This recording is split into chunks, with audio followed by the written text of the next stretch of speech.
안녕하십니까. 저는 삼성 SDS에서 근무하고 있는 허경욱입니다.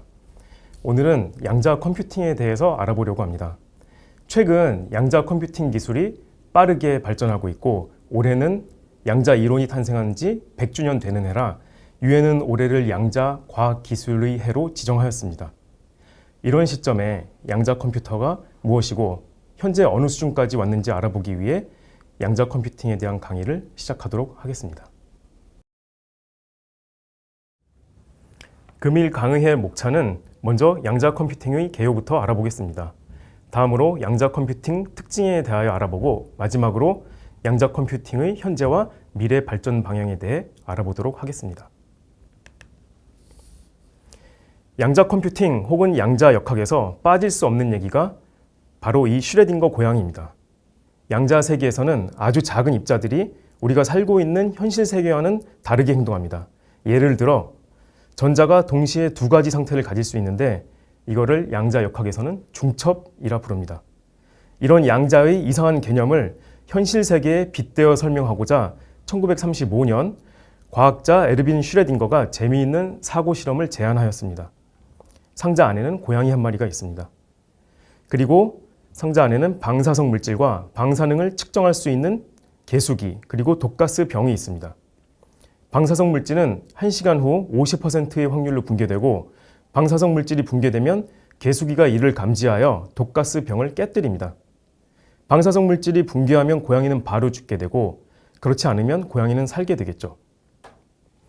양자 세계에서는 이 방사성 물질이 붕괴한 상태와 붕괴하지 않은 상태, 즉 두 가지 상태가 중첩될 수 있는데 상자를 열기 전, 관측되기 전까지는 고양이가 살아있으면서 동시에 죽어있는 중첩 상태에 있다는 것이 바로 이 슈레딩거 고양이 실험의 핵심입니다. 슈레딩거는 양자 역학의 이러한 확률적 이론의 모순을 세상에 알리고자 이러한 실험을 제안하게 되었는데 시대가 흐른 지금 오히려 양자 역학을 가장 잘 설명하는 실험으로 활용되고 있습니다. 먼저 양자의 정의부터 알아보겠습니다. 양자란 더 이상 나눌 수 없는 에너지의 최소 단위를 의미합니다. 다시 말해 측정 가능한 불연속적인 상태의 가장 작은 단위를 바로 양자라고 합니다. 원자는 전자와 양성자, 중성자로 이루어지는데 이 원자와 전자가 바로 양자 역학적 특성을 지닌다고 볼 수 있습니다. 이러한 양자적 특성을 기반으로 하는 양자 컴퓨팅의 등장 배경에 대해서 알아보겠습니다. 지난 수십 년간 반도체 분야는 무어의 법칙에 따라 눈부신 성장을 거듭했습니다. 무어의 법칙은 인텔 창립자 고든 무어가 말한 18개월마다 반도체의 집적도는 2배로 높아진다는 이론이죠. 하지만 최근 이런 반도체의 발전은 한계를 맞이했습니다.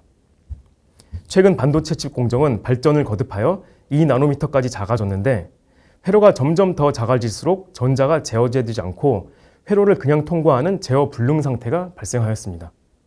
이러한 문제점을 해결하기 위해 양자 컴퓨터는 한 번에 여러 단위를 동시에 계산하는 큐비트라는 양자의 특이한 상태를 통해서 연산을 수행합니다. 이 큐비트 연산 방식은 단순히 반도체 크기에 의존하지 않기 때문에 물리적 제약에서 자유롭다고 할 수 있습니다. 이 큐비트는 양자 역학적 원리에 따라서 0과 1, 두 가지 상태가 모두 공존하는 중첩 상태로 존재하고 이 중첩 상태로 인해서 대량의 연산을 병렬로 매우 효율적으로 처리할 수 있게 됩니다. 양자 컴퓨팅 업체들은 큐비트는 증가시키면서 오류율을 낮추는 기술을 개발하여 고성능의 안정적인 양자 프로세서를 출시해오고 있습니다. 또한 미국은 향후 5년간 한화 약 5조 예산을 양자 연구에 투입한다고 밝혔고 이에 맞서서 중국은 미국의 5배에 달하는 23조를 투자할 거라고 밝혔습니다. 양자 컴퓨팅은 양자 역학적 원리를 이용해 복잡한 계산을 수행하기 위한 컴퓨팅 방식입니다. 이를 현재의 컴퓨팅과 비교해서 살펴보겠습니다. 고전 컴퓨팅은 0 또는 1 비트를 이용하여 순차 처리하는 방식이지만 양자 컴퓨팅은 큐비트를 이용하여 중첩 상태로 병렬 처리가 가능합니다. 고전 컴퓨팅은 오랜 역사와 전통을 자랑하기 때문에 오류 내성이 굉장히 높지만 양자 컴퓨팅은 상대적으로 낮은 오류 내성을 갖고 있습니다. 처리 속도는 고전 컴퓨팅의 경우 제한적이지만 특정 문제에 대해 양자 컴퓨팅은 지수적으로 처리 속도를 증가시킬 수 있습니다. 고전 컴퓨팅은 여러 분야에서 병명적으로 활용되고 있지만 양자 컴퓨팅은 암호화 혹은 시뮬레이션, 소인수 분해 등 특정 문제에 특화되어 있습니다.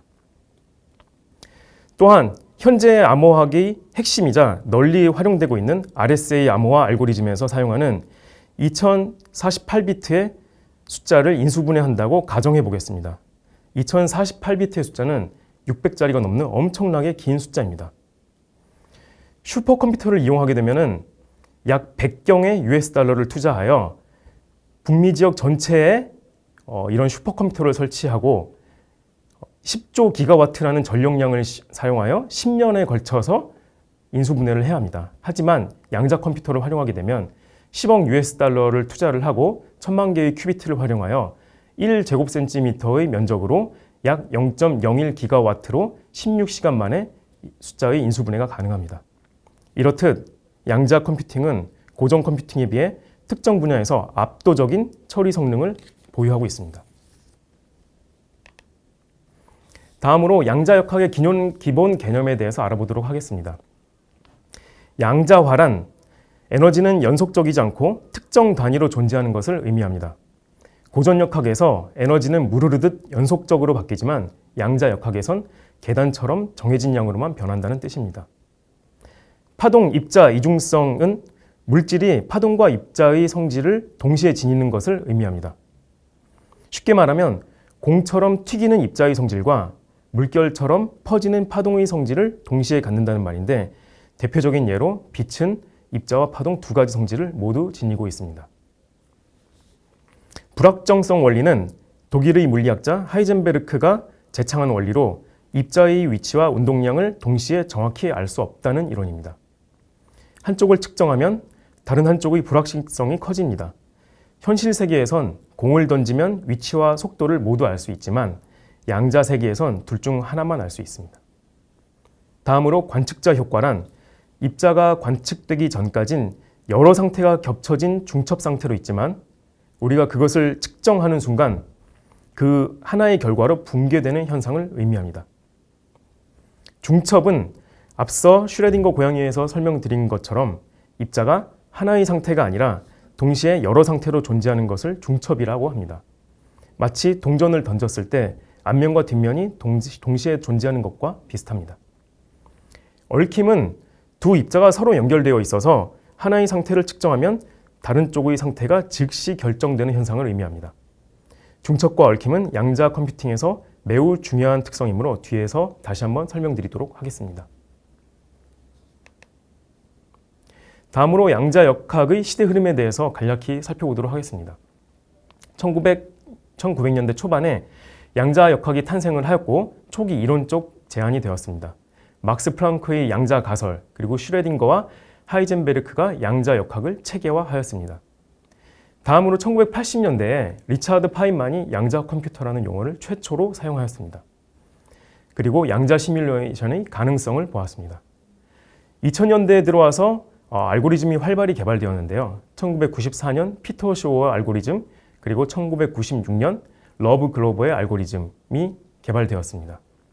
또한 IBM이 양자 컴퓨터를 최초로 구현을 하였는데 7큐빗 시스템으로 15의 숫자를 소인수 분해하는 데 성공하였습니다. 2020년대 현재 큐비트의 숫자가 본격적으로 증가하고 있고 2019년도에 구글이 양자 우월성을 입증하였으며 노이즈가 있는, 즉 오류가 존재하는 중급 규모의 퀀텀 시대인 리스크 시대라고 일컫고 있습니다. 올해는 양자역학이 정립된 지 100주년 되는 해이며 유엔은 이를 기념하여 올해를 양자과학기술의 해로 지정하였습니다. 다음 양자역학과 고전역학과의 비교를 간단히 해보겠습니다.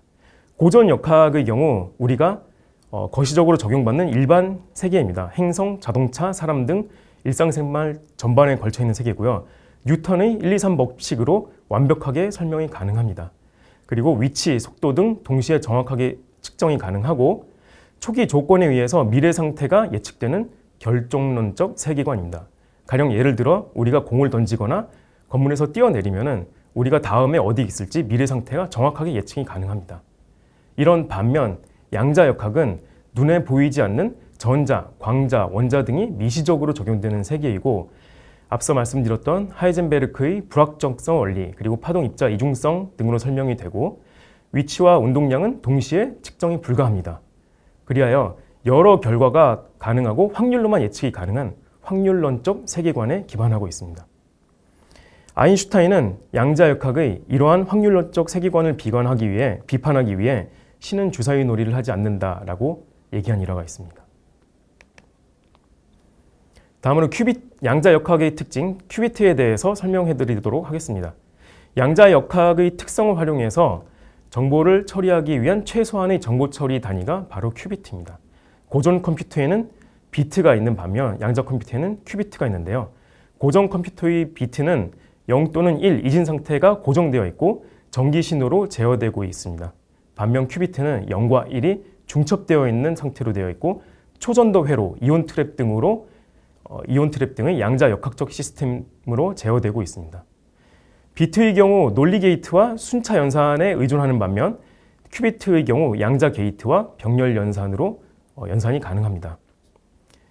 비트는 연산 속도가 하드웨어 의존적이고 선형 증가하는 반면 큐비트는 중첩과 얽힘을 활용하여 소인수 분해 등 특정 문제에서 지수적으로 증가를 할 수가 있습니다. 또한 기존의 비트 연산 체계에서는 프로세서를 병렬로 배치하거나 아니면 비트를 늘리는 등 비트 수의 증가가 용이한 반면 양자 컴퓨팅에서는 큐비트 증가 시 노이즈가 함께 증가하기 때문에 확장성에서 매우 어려운 단점이 있습니다. 양자 컴퓨팅이 강력한 계산 능력을 가질 수 있는 이유는 바로 이 양자역학의 아주 특별한 두 가지 현상, 즉 중첩과 얽힘 때문입니다. 먼저 중첩에 대해서 알아보도록 하겠습니다. 앞서 말씀드린 것처럼 양자 컴퓨팅의 큐비트는 0과 1 상태를 동시에 가질 수 있습니다. 10개의 큐비트를 예로 들면 양자 컴퓨팅에서는 2의 10승, 즉 1024개의 상태를 동시에 처리할 수 있기 때문에 고전 컴퓨터가 하나의 상태만 처리하는 것에 비해서 엄청나게 빠른 속도로 연산이 가능합니다. 이를 양자 병렬성이라고 합니다. 두 번째 현상은 얽힘 현상입니다. 2개 이상의 큐비트가 멀리 떨어져 있어도 텔레파시하는 것처럼 서로 연결되어 있는 현상을 얽힘이라고 합니다. 두 입자가 멀리 떨어져 있어도 한쪽이 측정되면 다른 입자의 상태가 즉시 결정되는 현상을 보이며 아인슈타인은 이를 보고 유령 같은 원격 작용이라고 표현하였습니다. 이 얽힘은 큐비트들이 마치 하나의 팀처럼 완벽하게 협력해서 정보를 처리하도록 만들어서 양자 알고리즘의 효율성을 극대화합니다. 고전 컴퓨팅에서는 0과 1로 이루어진 비트를 연산하기 위해서 AND, OR, NOT 게이트 같은 논리 게이트를 사용합니다. 이와 유사하게 양자 컴퓨터는 양자 게이트를 사용해 큐비트의 상태를 바꿉니다. 하다마드 게이트는 양자 병렬성 기반 마련을 위해 큐비트를 중첩 상태로 만들어주고 CNOT 게이트는 큐비트의 상호작용을 위해 얽힘 상태를 만들어줍니다. 마지막으로 파울 게이트는 X, Y, G 게이트가 있는데 큐비트 상태를 반전시키는 고전 컴퓨팅의 NOT 게이트와 유사한 역할을 합니다. 특정 문제를 해결하기 위해 이런 양자 게이트를 순서대로 배열한 것을 바로 양자 알고리즘이라고 합니다. 대표적인 양자 알고리즘으로 앞에서 말씀드렸던 쇼 알고리즘과 그로버 알고리즘이 있는데 쇼 알고리즘은 양자 풀이의 변환과 양자 병렬성을 활용해서 큰 숫자를 빠르게 소인수분해합니다. 현재 광범위하게 사용되고 있는 RSA 알고리즘을 무력화함으로써 현대 암호학 체계를 무너뜨릴 수 있는 막대한 위협이 될 수 있습니다. 두 번째로 그로버 알고리즘은 정렬되지 않은 데이터에서 원하는 정보를 빠르게 검색이 가능합니다. 증폭과 오라클 함수를 활용해서 정렬되지 않은 데이터를 빠른 속도로 검색하는 것을 도와줍니다. 이러한 양자 게이트와 양자 알고리즘이 양자 컴퓨팅의 강력한 연산을 가능하게 합니다. 다음으로 양자 컴퓨팅 구현 방식에 대해 말씀드리면 현재 양자 컴퓨팅 구현 방식은 여러 가지 방식이 있습니다. 초전도체, 이온 트랩, 광학 기반, 그리고 중성원자 방식 등이 있는데요. 가장 많이 활용되는 것은 초전도체와 이온 트랩 방식입니다. 먼저 초전도체 방식을 살펴보자면 초전도체는 초전도체의 회로를 이용하여 큐비트를 구현합니다. 장점은 게이트 연산 속도가 빠르다는 장점이 있는 반면 극저온이 필요하고 이러한 저온 환경을 유지하기 위한 냉각 시스템이 필요합니다. 그리고 결맞은 시간이 짧다는 단점이 있습니다. 이 초전도체를 활용하는 기업으로는 IBM, 구글, D-Wave 등이 있습니다. 다음으로 이온 트랩은 전자기장을 이용하여 이온을 진공 상태에 포획하여 제어하는 방식입니다. 장점으로는 긴 결맞은 시간이 있지만 단점으로는 느린 게이트 속도와 대규모 적용이 어렵다는 단점이 있습니다. 대표적인 업체로는 아이온크와 퀀티넘 등의 기업이 있습니다. 구현 방식이 다양하다는 말은 아직 양자 컴퓨팅의 기술이 성숙도가 낮고 기술이 초기 단계라는 것을 의미합니다. 다음으로 현재 기술 수준에 대해서 살펴보도록 하겠습니다. 앞서 말씀드린 것처럼 현재는 니스크 시대라고 표현을 하고 있습니다. 니스크란 노이즈가 있는, 즉 오류가 존재하고 있는 중급 규모의 양자 시대를 의미합니다. 다음으로 1919년도에 구글이 시카모어 프로세서를 통해서 양자 우월성을 최초로 입증하였습니다. 양자 우월성이란 기존 고전 컴퓨팅에서 굉장히 오래 걸리던 문제를 양자 컴퓨팅을 이용하여 빠르게 해결했을 때 양자 우월성이란 표현을 합니다. 기존에 만년 걸릴 계산을 이 구글인 시카모어 프로세서를 이용하여 단 200초 만에 연산을 완료하였습니다. 다음으로 1000큐비트의 시대입니다. 2023년 IBM은 콘도르 프로세서를 출시하여 현재 1000개 이상의 큐비트 컴퓨터가 출시되었다고 알려져 있습니다. 마지막으로 양자 컴퓨팅으로 인해 고전 컴퓨팅의 보안 체계가 취약해질 것으로 예상되기 때문에 현대 암호화학에 대한 개선 작업이 활발히 이루어지고 있습니다. 쇼 알고리즘으로도 깨지지 않는 공개키 암호화 알고리즘인 PQC가 개발되었으며 여러 후보군 중 미국 기술표준학회 NIST에서 작년 2024년 3가지 알고리즘을 미 연방 표준으로 선정하였습니다. 이 PQC는 시장조사기관인 가트너의 2025년 10대 전략기술 중 하나로도 선정되었습니다. 다음으로 양자 컴퓨팅의 제약사항과 문제점입니다. 우리가 원하는 수준의 복잡한 계산을 하려면 수백만 개 이상의 안정적인 큐비트가 필요한데 현재 기술로는 굉장히 어려운 상황입니다. 먼저 현재 큐비트는 너무 예민해서 작은 온도 변화나 진동 같은 외부 방해에도 쉽게 양자 상태를 잃어버리는데 이를 결 어긋남, 디코헤런스라고 하며 오류 정정 기술이 지금보다는 훨씬 더 많이 개발되어야 합니다. 또한 초전도체 큐비트는 마이너스 273도씨에서 작동하는데 이 온도를 안정적으로 유지할 수 있는 기술과 이를 유지할 수 있는 비용 문제도 해결돼야 합니다. 이러한 제약사항과 문제점이 해결되어야만 양자 컴퓨터가 진정한 의미의 상용화에 도달할 수 있을 것입니다. 다음으로 양자 컴퓨팅 업체들의 상용화 현황입니다. 이 분야에서는 IBM이 가장 앞서간다고 할 수 있는데요. IBM은 2023년 콘도르와 헤론 프로세서를 발표했고 자사 클라우드 서비스를 통해서 퀴짓이라는 SDK를 제공하고 있습니다. 그리고 구글도 시카모어 윌로우라는 프로세서를 출시를 했고 2019년도에 양자 우월성을 입증하였습니다. 또한 AWS, Azure, GCP 같은 클라우드 업체들도 QC Azure 서비스라는 양자 컴퓨팅의 클라우드 서비스를 제공하고 있습니다. 이 외에도 리게티, 아이온큐, 그리고 D-Wave 등 다양한 업체에서 상용화를 추진하고 있습니다. 다음 양자 컴퓨팅의 미래입니다. 아직 양자 기술이 성숙하지 않았기 때문에 단기적으로는 고전 컴퓨팅과 양자 컴퓨팅, 하이브리드 아키텍처가 당분간 지속될 것으로 내다보고 있습니다. 그리고 말씀드린 것처럼 니스크 시대에 맞는 제한적 활용이 예상됩니다.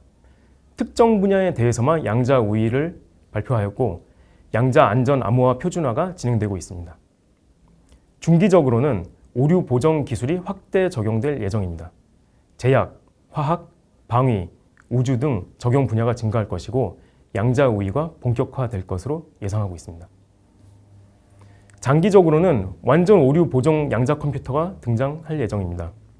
다양한 분야의 양자 컴퓨팅이 적용될 거고 사회, 경제 구조가 전반적으로 변화될 것으로 예상되고 있습니다. 이 시기가 되면 앞서 말씀드린 것처럼 현재 암호화 시스템 RSA 2048이 완전하게 해킹될 것으로 전망되고 있습니다. 오늘은 양자 컴퓨팅에 대해 알아봤습니다. 미시세계의 현상들이 매우 생소하셨을 거라고 생각되는데요. 양자는 우리의 일상과 미래를 완벽히 바꿀 잠재력을 갖고 있습니다.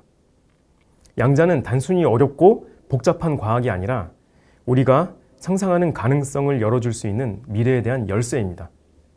이 강의를 보신 여러분들께서도 양자 컴퓨팅에 꾸준히 관심을 갖고 우리 삶이 어떻게 변하는지 지켜보시는 것도 흥미로울 것 같습니다. 나중에 또 좋은 강의로 찾아뵙겠습니다. 감사합니다.